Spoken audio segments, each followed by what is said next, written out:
આપ જોઈ રહ્યા છો spark today news. Devgadh Bariya ખાતે દાહોદ જિલ્લા અને પ્રદેશ શહેર કોંગ્રેસ સમિતિની સંયુક્ત બેઠકનું આયોજન કરવામાં આવ્યું છે। બેઠકમાં સંગઠનને મજબૂત બનાવવા અને આવનારી ચૂંટણી પૂર્વે તૈયારીઓ અંતર્ગત ચર્ચા પણ કરવામાં આવી છે। સર્વાનુમતિથી ઈશ્વરભાઈ વાકલા દેવગઢ બારિયા તાલુકાના કોંગ્રેસ પ્રમુખ તરીકે નિયુક્તિ કરવામાં આવી છે।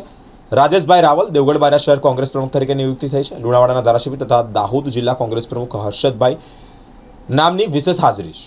નવા પ્રમુખોની નિમણૂકથી કાર્યકર્તાઓમાં ભારે ઉત્સાહ પણ છે। युवा અને મહિલા કોંગ્રેસના આગેવાનો સહિત સ્થાનિક કાર્યકર્તાઓ મોટી સંખ્યામાં હાજર રહ્યા છે। નવા નેતૃત્વ હેઠળ કોંગ્રેસ તાલુકા અને શહેર સ્થળે નવું વલણ અને દિશા મળશે તેવી આશા પણ વ્યક્ત કરી છે।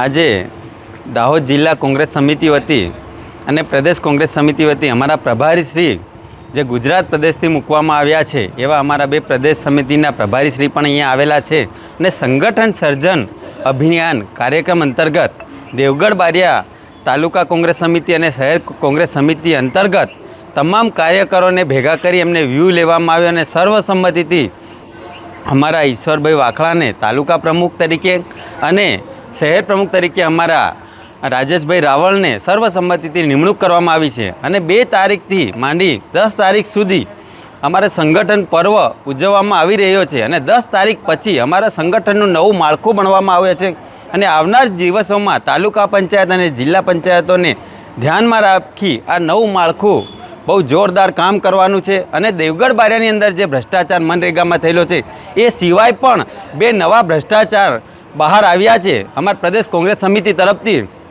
એને પણ અમે ઉજાગર કરવાના છે અને છેક એને દિલ્હી સુધી પહોંચાડવાના છે। અને કોંગ્રેસ સમિતિ આ વખતે તાલુકા પંચાયત અને જિલ્લા પંચાયત કોંગ્રેસ સીટો જીતી અને અહીંયા તાલુકા પંચાયત અને જિલ્લા પંચાયત બનાવવાની સંપૂર્ણ કોશિશ કરવાની છે। હર્ષદભાઈ નીનામા, દાહોદ જિલ્લા કોંગ્રેસ પ્રમુખ। આપણે તાલુકા પંચાયત અને જિલ્લા પંચાયતની જે ઇલેક્શન આવી રહ્યું છે તેના વિશેની આપણી રણનીતિ શું છે?